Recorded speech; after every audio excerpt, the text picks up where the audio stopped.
And there is more help for those impacted by this week's storm. In Seattle, the city there has teamed up with the American Red Cross to open up an overnight shelter in the Central District. And while Seattle wasn't among the hardest hit areas, there are still about 2,000 customers without power.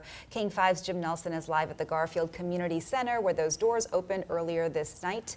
And Jim, how is it going there?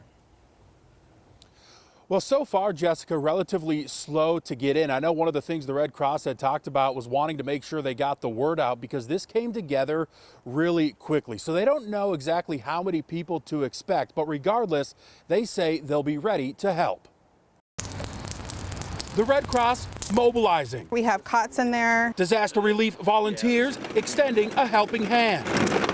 After a late call and on a moment's notice, building an emergency shelter. I think I'm with the playpen out just in case we have some young children or an animal or something that we need to capture and put in. Regina King is a college student, but a longtime Red Cross volunteer, now stepping into a new role. Hey guys, how's it going?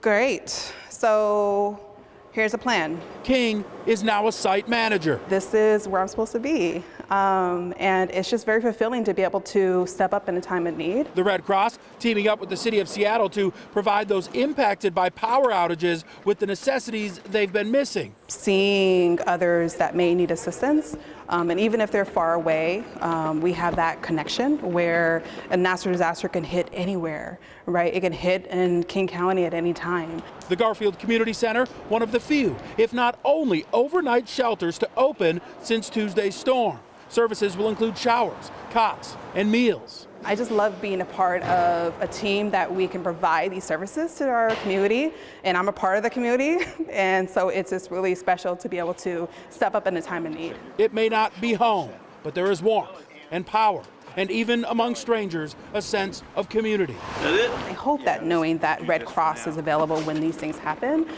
is a layer of support for the community. For myself it is, but I hope that it also extends to the community, that we also feel supported.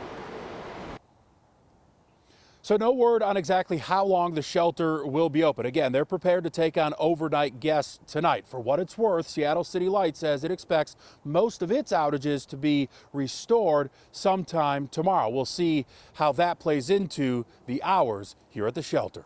Live in Seattle, Jim Nelson, King 5 News.